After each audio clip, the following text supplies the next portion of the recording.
请到中华开发创业与产业投资部的协理郭大金 Ryan 来跟我们谈一谈 Some words about funding。跟你太熟了，用这么正经的方式介绍你，真是不习惯。大家好，应该有很多朋友就是都很熟了哈。那跟这个在电视购物专家后面压力很大啊。有那个人常说帮我弄个笑点。OK， 我是大金啊，那我在中华开发服务，在做创投啊。那我从2011年开始参加创业小聚，2011年1月到现在58场，我大概可能参加过50场，终于有机会受主办单位邀约，来跟大家做分享啊，这个很高兴哈，很高兴。那主办单位跟我讲说，今天要讲的是叫做募资大解密。好，首先我要降低大家的期望，没有什么秘密可言，这都是老生常谈，所以不要期望听到太多秘密哈。可是我希望今天跟大家分享，就是说，今天如果你有机会要去跟创投募资的话，我们会看哪些东西，然后你应该准备哪些东西。我想这是很多是老生常谈，就是我要提醒大家有一些细节的东西。好，那所以今天因为主办单位希望20分钟就讲完，所以我准备了13个字给大家。实际上跟募资有关的只有9个字哈，所以大家记得这9个字就可以了。那首先我们讲说有关于 funding 嘛，对不对？募资嘛。那首先要问的是说，你为什么要募资啊？那我先了解一下，现在在创业跟准备要创业的先举手好不好？好，不对，你怎么可以？好，请大家谢谢。大概有1/3到1/2哈。那其实创业跟募资不必然发生关系，可是我不知道为什么现在好像创业就跟募资就有关。好，因为你要想，就是募资拿别人的钱，它是一种投资，对不对？那投资就会有牵涉到退出的问题，对不对？所以当你一旦你要跟他在一起，你可能要跟他想再他一辈子，可是他说3年之后、4年之后，他就要跟你分手，情何以堪，对不对？所以首先你就要去想说，我创业真的是要拿别人的钱吗？这是一个很重要的重点。所以呢，先确认一件事情，你创业的目的在哪里？如果你的目标如果设在未来你是要 IPO， 未来你是要被并购，那你就有让你的投资人退出的机会。那 OK， 你可以开始想找一些投资人。可是如果你希望永远当自己的老板，你自己想做自己的决定，你3思而后行。好，那我常常在形容，找投资人可能比结婚要更慎重，因为结婚双方协议就可以离婚，知道吗？投资人他硬不退股，他永远是你的投资人，天天来烦你啊。那所以你要先想清楚自己要不要这，所以在募资前想清楚。那如果你今天想清楚了，自己觉得应该是会找更远大的目标走，那我觉得可以来想，就是募资这个事情。那募资事情，首先第一个字要跟大家分享是叫做 find the right people， 就说同样都是做投资，有很多不同的投资。好，那我们可以看到，其实你自己现在我想在座的应该都非常 early stage 嘛。那 early stage 的投资跟后面expansion stage、growing stage 的投资者都不一样。所以当你碰到很多投资人想去见你的时候，小心了解一下他的公司的背景是投什么样的阶段的公司。如果他今天是一个比较大的规模，投的金额都很大，你花很多力气去跟他解释，其实他投资你的机会不多的。好，通常在早期，当然我们讲3F 啊的 family 跟富额会投资你以外，大部分就是找所谓的天使啊，天使某种程度的那个富额啊，就是他希望说透过投资你，也许可以得到一些 return。那你们可以看一下，有 angel 跟 angel fund， 有一个 fund 的意思就是代表说，它不是个人的钱，它是一个集合一群人的钱，是一个机构的钱。如果是一个机构的钱，他就要还给这个投资人，所以他也有时间的年限，他没有办法跟你长长久久。可是，一般的 angel 有些是比较是个人的钱，所以他比较有机会长久。所以你要去弄清楚，这个投资人是个人投资还是一个机构投资。个人投资跟机构投资各有利弊。就是说，如果今天是一个机构的投资者，他的好处是因为他的口袋比较深嘛，所以呢，稍微你有点波动，他不会那么紧张。如果是一个 angel， 他是个人的话，也许他比较在乎你公司的波动，所以各有好处。可是因为 angel 跟 angel fund 这些比较早期的投资人，他很重要的都不只是带来钱而已，他都是带来他背后的资源。所以很重要的是说，当你找一个投资人的时候，你要注意的事情就是他能够带给你什么价值。好，那我用英文主要是我刚从美国回来哈，这个语言还没转换。我去美国看了一些 deal， 我觉得都很 exciting。那有一家公司成立不到1年，然后我去拜访他的时候 ，OK， 他是 welcome 我去啊，哈，因为我们是亚洲区的嘛，哈，礼貌，一个是礼貌，一个是说我们的投资单位算比较大。我是第41个去看他的人，他公司成立不到1年，他已经募了700万美金 ，pre-money valuation 是25个 million 美金，好。所以，当其实你真的找到一个对的题目的时候，有时候是会很多的投资人来找你的啊。所以，你当这些投资人找你，首先要 qualify 的时候，都是反过来，他问投资人说：“你可以带给我什么价值？除了钱以外，你可以带给我什么价值？”通常，当然这个钱不是万能，没钱万万不能嘛，对不对？可是通常钱也是最便宜的东西，因为钱是 commodity， 没有差异性，所以很重要就是说，当你找到这 angel investor 的时候，你要是他带给你什么价值啊？所以同样的就是说，今天我是一个投资者，我一定要想清楚我自己带给什么价值，这是我想作为一个找 funding 的人很重要的事情。当然后来你慢慢长大的时候，越长越大，投资者占的比重或投资者在你的这个影响力会慢慢减少。所以首先第一个很大的字就是 find the right people。那还有一个重点就是，千万不要是想要募资的时候才去找人，就是说，突然你说，兄弟，最近欠一点钱来借一下，对不对？这很难，对不对？可是如果你平常去维持好关系，对不对？你请他吃饭，他请你吃饭，最后有一天你跟他讲说，我要募资，这是比较容易。所以其实就是像今天这个环境，也是一个建立 networking 的环境，就是说，通常你要去募资的时候，很重要一个事情就是说，如果是一个靠谱的朋友介绍的人说，那个 Brad 在募资，他这个团队真的很好，对不对？你马上就会想看他，因为是一个靠谱的团队、靠谱的人介绍的，所以你这个 networking 怎么样建立起来，让别人认识你，而不是说突然 popping 就是一个团队出来。通常透过一个创业比赛去投资的其实很少，而且千万不要期望说我靠一个 PPT 就可以募到资 ，That's impossible。要从别人口袋里面拿出来钱去投资你，绝对不是一次 PPT。所以今天我跟大家讲说募资大解密，绝对不是说教你如何做一个很好的 presentation， 因为这个 presentation 其实只是一时的，真正的还是你自己。你所做的事情是不是有被投资的价值？这才是核心。好，所以也许 PPT 只是吸引人家注意的一个方法，可是最终 PPT 呈现的是你整个事业的企图，跟你团队的组成，跟你产品的内容。好，所以就是说这个是需要过程的，不会说今天见一次面就可以了解，所以你一定要花时间慢慢经营你的人脉，再去募资，这是一个很重要的重点。那通常创投最喜欢看到的是什么样的人？对不对？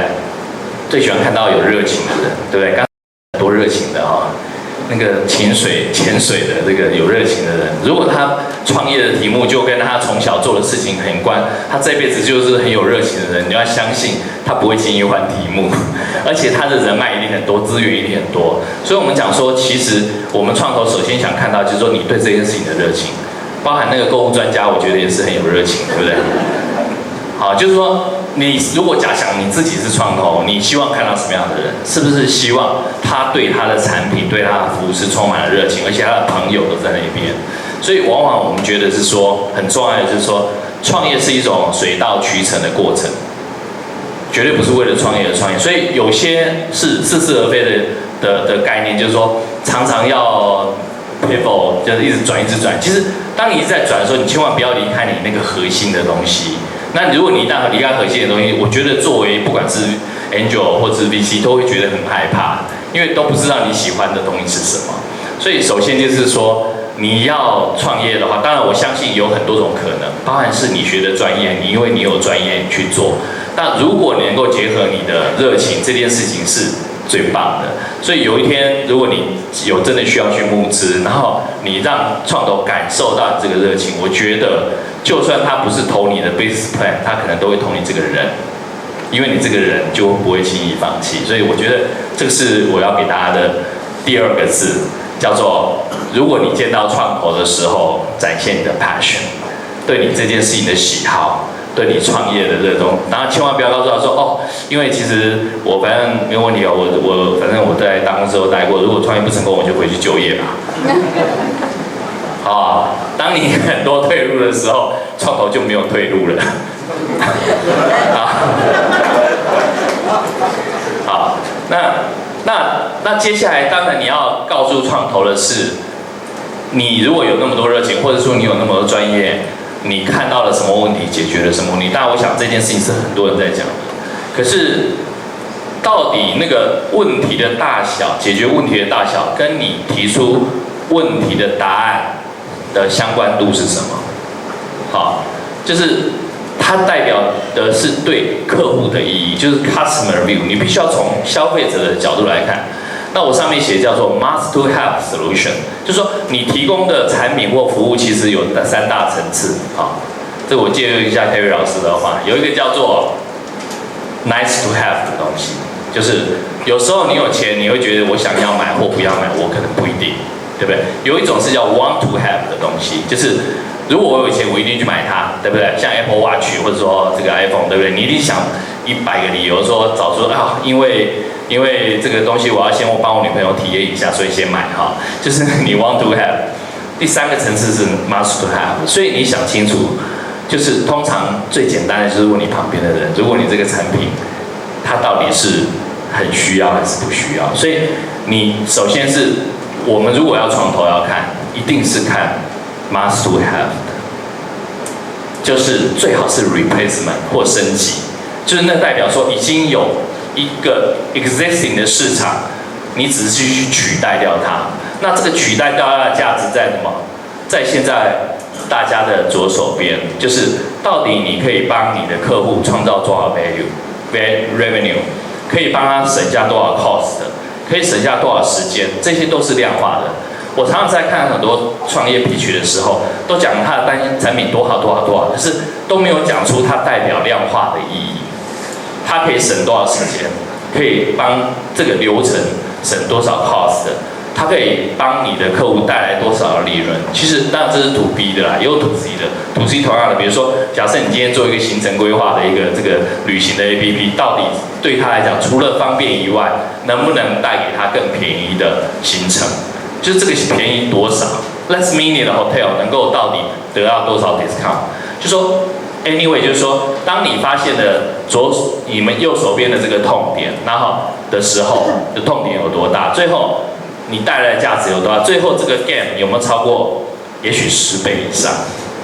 好，如果有，其实我觉得你带来的 solution 就是有价值的。可是中间有一个东西叫做什么？就是转移成本。通常教育客户需要时间，通常大家所有创业者都很少会注意到这事情。说我东西出来就卖了，那这是创投最怕的，因为通常我们都会这样子 delay 半年，就是你跟我讲说哦，今年要卖1000万台币，对不对？然后明年要卖2000万台币，我们大概就 delay 个半年到1年，因为那个中间会有一种你没有计算到的消费者接受的习惯的时间。这个消费者接受其实是最难预估的。你想想看，你买东西会说一看到很棒你就买了吗？不会。某一种服务，你马上这种服务一看你就想去体验吗？不会。你会想等一下你朋友去体验，对不对？所以这个时间其实很重要。那创投希望你是 well thinking， 就是你把你左手边的这些 benefit 跟右手边的这些 pain point 都想得很清楚，你都提出来，然后提出你的 solution， 最后你把那个可能的面对的教育市场的时间也算进去。那其实就表示说，最好是这样子，就是创投听完了以后都没有问题是最好的。有2种，一是好消息是，你讲的真好，因为还是不知道问哪里，因为你讲的太烂了，也有可能的哈。不然因为就是说，你必须要有一个好的 solution，这件事情是创投一定要看到的。那其实很怕的事情都是很多人讲不清楚它的 solution 是什么。然后第三个东西，其实很多人大部分也会讲，可是我觉得讲都不精确，就是你到底的市场有多大？那我们在讲市场的大小的时候，你要去想，创投如果是 angel 或创投要投资你的时候，他期望的回报是什么？那举个例来讲说，你要 IPO， 那你同类型公司 IPO 它的营业额是多少？那你回想你现在是什么？然后你这中间距离有多远？好，那通常你会去讲说 addressable market 有多大？好，就是这叫 addressable market， 叫做这个是叫做你可能的市场。SAM 是什么？你 serviceable 可以 service， 而且是 accessible market。这个 SOM 是 serviceable， 而且你是 obtainable， 就是你真正拿得到的市场。很多人讲说，我要做旅行，所以台湾旅行一年有300亿市场，那跟你有什么关系？可是你想，原来我是做自由行，在这边，那自由行里面的什么？比如说订饭店，那个才是真正的。所以创投希望看到你很 real 的 market 的计算，这个是常常创业团队是忽略的事情。好，那最重要是这件事情，我觉得是最重要。前面全部都忘掉都没有关系，可是我觉得很重要。创投希望看到你的 uniqueness， 永远要记得这件事情，就是你为什么是你？就是市场很大，你想的产品也很棒，可是为什么是你做？你一定有很多特别的地方。那所以什么是特别的地方？我这边写了一些东西，比如说你有专利，还是你技术比人家强，还是你的 partner 很厉害，对不对？我就跟他哇跳嘞，所以他一定会买我的东西，对不对？还是你有资料，现在最重要的就是资料，这有机会我可以再细讲。那或者说你在产业已经搞了10年，所以你最后来做这个事情，因为 industrial know-how。更重要的是，大家都不会把 competitor 真正好好的分析，就是往往都会只是，就是你的产品都是胜，然后那个竞争者也都拜，哪有可能啊，对不对？那这样子还需要投吗？创投不用投啦，对不对？那你最强了嘛，对不对？所以很务实的去分析你的这个 competitor 是非常重要的。好，那尤其记住就是你的 uniqueness 很重要。然后最重要回到就是 business model， 那当然现在这讲的都是什么 lean startup 啊 canvas 啊，我觉得这是值得学的，可是不要拘泥于在上面。可是重点是你要想清楚，你的 model 是什么比较好？到底是卖一个产品比较好，还是卖一个服务比较好？还是用月租费的方式比较好，还是卖断比较好？这个都要做分析。所以创投希望看到你说我最怕创投就画一个很大的 ecosystem， 我这也可以赚钱，那也可以赚钱，那也可以赚钱，结果都赚不了钱。因为做一个 startup 资源非常少，你怎么可能每一件事情都把它凑齐？ A 加 B 加 C 都做成功了，你才能赚钱。最简单的是 direct sell， 就是我做一个东西做出来 direct sell。当然这个有点单薄，所以需要去加一些东西。可是不管怎么样，你都要把你的 business model 想清楚。那这个东西其实有些人只想自己的产品，没有好好去想自己的 business model。那这个 business model 其实有可能是 potential 会很大。比如说，本来在你自己卖。 赚不了什么，就是赚小钱。可是如果你找到一个 leverage 到一个大的平台，变成它的其中一个部分，它可能把你拉到天上去。所以这件事情其实很重要。有时候你自己忽略这件事情，可是有时候你又过分强调这，所以我觉得创投希望想的说，你要想清楚，就是把你的 business model 最差的状况跟最好状况都可以想出来，这是要给大家的 business model 哈。那接下来是一个比较。 可能大家可能不见得会常碰到的东西，就是当你有一个产品的时候，你要变大长大的时候，有一个叫 go to market strategy， 就是从2种大的面向，从你要找这个 traction， 就是到底有多少人要用你的东西，到最后你变成是一个 scale up， 这中间怎么去 build 起来，到你地理位置跟你的 channel 的策略是什么，你代理商是找代理商，怎么找这代理商是谁？ 这些东西都希望能够 well planning， 因为当你的通路策略不好的时候，就算你产品再好是没有用的。所以有时候很多人都想说，我上 Kickstarter 就好啦，对不对？